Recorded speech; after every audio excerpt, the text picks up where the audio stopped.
Welcome back to Coast to Coast. Up next is our interview with a special guest. Okay, gentlemen, well, I certainly want to thank you all for your time this evening, and welcome to Coast to Coast. Appreciate it. Okay. All right. Now we're gonna start out by having you guys introduce yourselves. Half-breed, representing Killeen, Texas, out here in Alaska, you know, enjoying it, trying to make it happen. What it do, Mr. What it do, 254 Killeen, Texas, representative, you know what I'm saying? Putting it down, me when they half-breed, you know what I'm saying? Like you said, trying to get on it and make it happen. Now, with that being said, and both of you guys are representing Texas, how did y'all get to Alaska? Around 2005, I joined the Air Force and got stationed up here.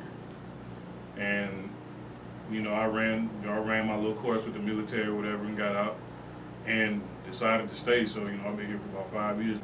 My wife, she in the military, she Army, so, you know, she got stationed up here from Fort Hood, Texas, Killeen, you know what I'm saying? But we actually met in Iraq. I was working, she was in the military, and you know, we met there, hooked up, did our thing, and decided to make it official.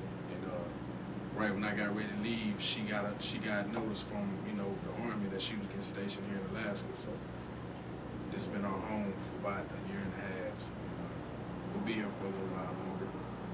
Okay. Well, most of the cities in Texas, they're pretty large cities in comparison to Fairbanks, Alaska. Right. Okay. What do you guys think about being up here in Alaska? Sometimes you just gotta take it for what it's worth. Cause I mean, Alaska is one of them places that, you know what I'm saying, growing up when I heard the name Alaska, it just seemed like one of them places that was just so far-fetched. Like I had never thought in a million years it's somewhere I'd be. Cause I mean, I remember when I was in the military, there was people, you know what I'm saying, my leadership that had been in 20, 22, 24 years and been trying to get stationed in Alaska all their life, and I get it my first time. My mom was in the Army for 24 years, so I got used to, I mean, it's different, you know, the wintertime, the sun don't ever come up, summertime, the sun don't ever go down. Mosquitoes is like the state bird up here, you know what I'm saying? So, Right. I mean, it's definitely a whole lot of getting used to, you know what I'm saying? I used to tell my mom all the time, it gets so cold up here, it ain't no getting used to it. I'm a hot weather baby. I can't, you know what I'm saying? I hibernate in the wintertime, but I mean, like, it is what it is, man. You just got to take the positive over the negative and make the best of it. Like you said, you know, hearing about Alaska growing up, it was something that, you know, it's like a foreign country almost, you know what I'm saying?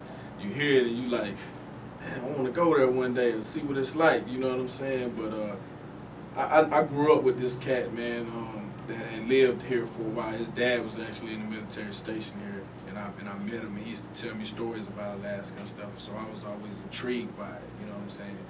But going from the extreme heat to the extreme cold, Culture shock. it was a culture shock, just like he said. It was crazy. But me, I'm like a chameleon. I can adapt. You know what I'm saying? I adapt to any environment, any situation that I'm in. So to me, I like it because it makes it. To me, it kind of builds your character a little bit. You know what I mean? And go from certain culture to a whole nother culture and have to fit in.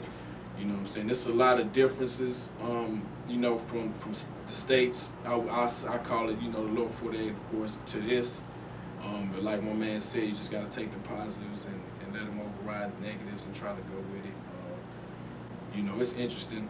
The wintertime, I wish it was shorter than what it is.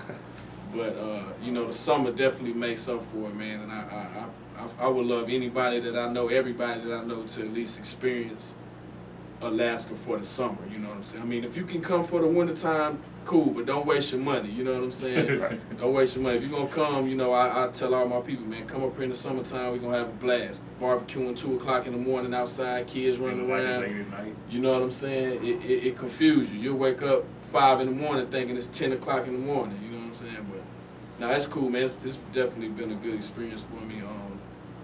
It's taking some you know, time to get used to a few things, you know what I mean? But for the most part, man, I like it. Talk to me a little bit about music. When I first found out I was coming to Alaska, the only thing I was concerned with was finding a studio to go to record at.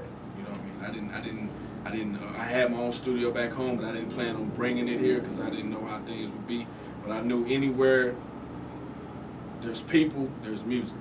I'm here just to, you know, add my little southern flavor to it. You know what I mean? Music has always been a part of my life. You know, my mom was definitely one of those people, you know what I'm saying? She was born in '61, so when I was growing up, every morning I heard Curtis Blow, Run DMC, you know what I'm saying, the Treacherous Three, Grandmaster Flash, and all of them. So music was always a part of my life. I remember my mom bought me my first Fisher Price tape player. She bought me a crisscross tape. Well, I ran that thing into the ground, man. But I didn't start rapping until I think I wrote my first rhyme when I was 11 years old. Because when I was 11, I was like around 95. So that's when, you know, underground music in Texas was starting to blow up. You know, with the whole DJ Screw and the Fat Pat and Lil Kiki. And, you know, I was in the 5th grade the first time I heard a song Screwed and Chopped. It was Big Mo. And ever since then, man, I was like, I got to be a part of this. Man, I want to shout out my wife and kids, first of all. You know what I'm saying? I wish I had my shorties in here with me right now, but it's all good. You know, got one on the way, too. My firstborn son, Thomas Jr. You know, shout out, man. There's so many people in this town, man. It's a lot of real people. There's a lot of busters around here, too.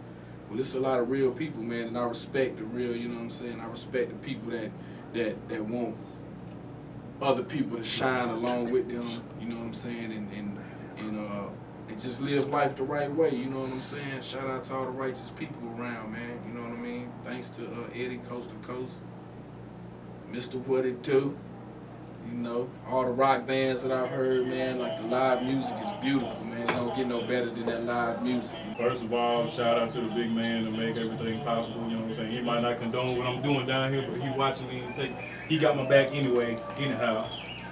Shout out to Eddie, you know what I'm saying, Coast to Coast for bringing me out here. Shout out to Half Breed for jumping on stage with me when the stuff was going wrong, and you know what I'm saying, we put our heads together and make it happen. Coming up next will be Ask Dr. Mel on all matters of importance. Don't go away. We'll be right back after these messages.